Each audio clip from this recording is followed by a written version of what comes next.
What's been your highlight of the meeting so far? A meeting highlight?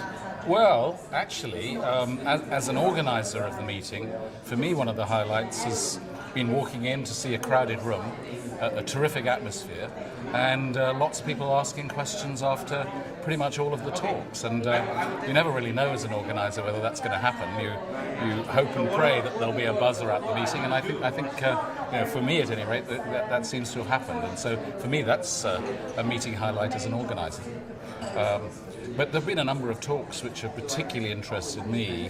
This morning, Susumu Tonegawa, who's a Nobel laureate in immunology and who switched over to working in neuroscience some years ago, gave a really fascinating talk on trying to mimic memory using various clever genetically encoded tags and combining those with an optogenetic approach. And I think he persuaded us he's got some interesting paradigms that would be really good to investigate further. So I think that was for me a really exciting thing, and again followed by lots of questions. But there are also some just fundamental issues that long-term potentiation, long-term depression are sometimes thought of as just unitary things. So the talk by my colleague Graham Collingridge right at the beginning of the meeting, reminding everybody that there's not just sort of vanilla-flavoured LTP, there are various different forms of it, and he could dissect these pharmacologically, and so I think very valuable. And I'm suggesting that we have to be very careful about the way we induce it, because certain induction protocols lead to one form, other induction protocols lead to another. So it's not rocket science, but incredibly important for being sure where we are as the field progresses. It's hard to choose any one talk because I think they've all been a uniformly very high standard. It's been really great to see how the process which was discovered 40 years ago as a physiological mechanism has now undoubtedly been shown to be important for learning and memory. So some of the talks which have shown the relationship between the phenomenon that Tim Bliss discovered, long-term potentiation, and learning and memory has been fantastic. And in particular the application of new optogenetic techniques, for example a presentation by Susumu Tonegawa, using modern optogenetic techniques to generate false memories which didn't really exist, was really fascinating. The big question for my colleague Terje Lømo and I when we set all this going 40 years ago was, what's it got to do with learning and memory? Is it just a model, or does the brain actually make use of long-term potentiation and other forms of synaptic plasticity to encode and store memories? And I think the answer from this meeting is pretty clear now that it does. My name is Terje Lømo. I'm from Oslo, Norway. Now retired, but I'm still doing research. I go to the lab to do my experiments. So now I'm over here to learn what's happening in the field of LTP. And what's been your highlight of the meeting so far? Well, I think for me there are two highlights. I mean, there have been very many interesting talks. There have been sort of highlights, almost all of them. But the two most important ones, I think, is the one by Tonegawa on the, being able to actually point to neurons in the brain that make up the engrams, where memories are stored, and how you can reactivate them, and how you can even, in those networks, install false memories. I think that's one part of it. The other one is the Todd Sackler's talk on PKM zeta, which so far is the only molecule that has been demonstrated to be essential for the ability to store long-term memories. And where also long-term memories in the behavioral cell are linked to, connected to the long-term potentiation that you study electrophysiologically, and Tim Bliss and I studied many years ago. Well, I think the highlight has been the narrowing of the gap between the mechanisms of LTP and LTD and behaviorally relevant learning and memory. And we've seen this in several talks. So that's been one of the highlights. And the second highlight is the relevance to disease. and actually exploiting the knowledge of neurobiology to understand pathophysiology of disease processes that have suggested therapeutics. Are you surprised at the enormity of the field at the moment, how it's developed in 40 years? Astonished. Astonished, but no, one can see why. It's obviously a question of huge interest, both because memory is what makes us what we are, and also because of the huge translational and clinical implications. But it's such a fascinating field. And the other thing is that the huge advance in techniques in neuroscience, from optogenetics to MRI, has really driven interest in this field as well. So, I mean, the combination of intrinsic interest and techniques is what's led to the explosion in this field. It's fascinating. It used to be the case 50 years ago in physiology that the ventral horn cell of the spinal cord was the most studied neuron in the central nervous system.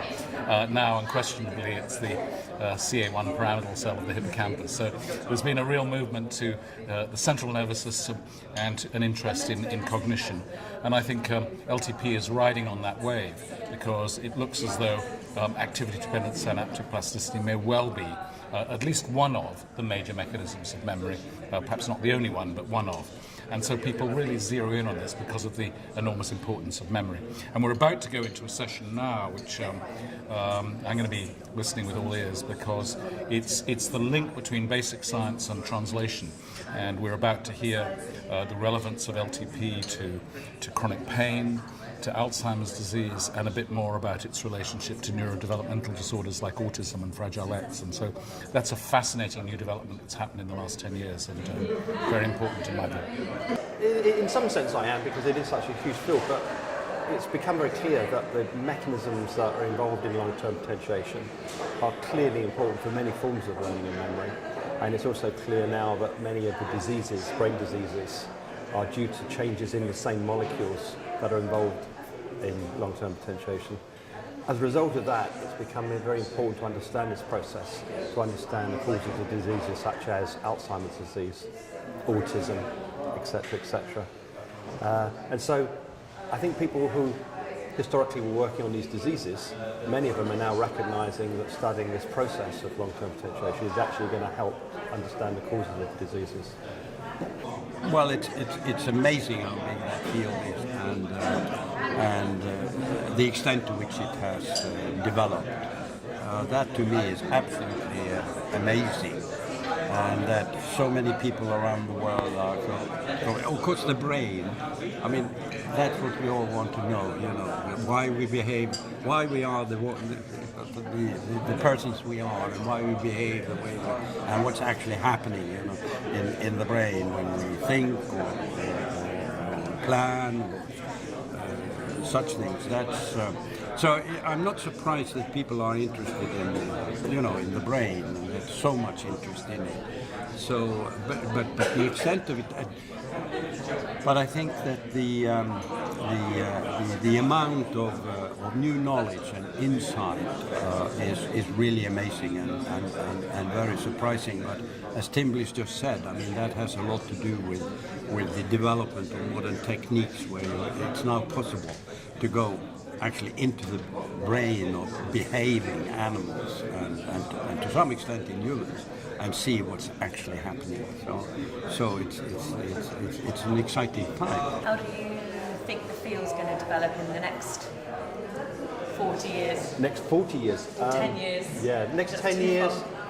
a lot more application of modern techniques, modern genetics and optogenetics and imaging techniques. I think there'll be a lot more work in vivo. Over the last 20 years, there's been a reductionist approach to try and understand the basic mechanisms as applied to reduced preparations, and now it's much more about putting it back into the whole learning and memory problem. Because I think the biggest issue facing workers on understanding the basis of learning and memory is not so much now how it works at a molecular level, but how it integrates at a cell level and a network level. And I think that's where we'll see the most advances in the next 10 years. But I think that in the progress, we know that modern approach to look at the genome identify new molecules involved in plasticity in a different form, short-term, long-term, and or triggered by disease. And I think that's more on the basic science point of view. But I think more importantly, from a translational point of view, we can use this knowledge to develop new drugs or we develop a new procedure to help the patient with different forms of brain disease, from memory loss to maybe emotional disorder and maybe chronic pain as well. I'll put it this way. The explosion of knowledge in the last 10 years has been greater than anything that I've experienced in my career because of the revolution in genetics, the fact that we fully sequenced the genome, and the revolution in neurotechnology, optogenetics, and viral delivery methods to manipulate individual neurons and synapses. And I think 10 years ago, maybe this was on the horizon, but it would have been difficult for me to predict. And so I'm reluctant to make any predictions about what's going to happen in the next 10 years, other than I would say many of our excuses for not having a more in-depth understanding of the nervous system have now faded away. So it's just going to require a lot of hard work and picking good problems. But I think we're going to see a real revolution in understanding of the brain in the next 10 years.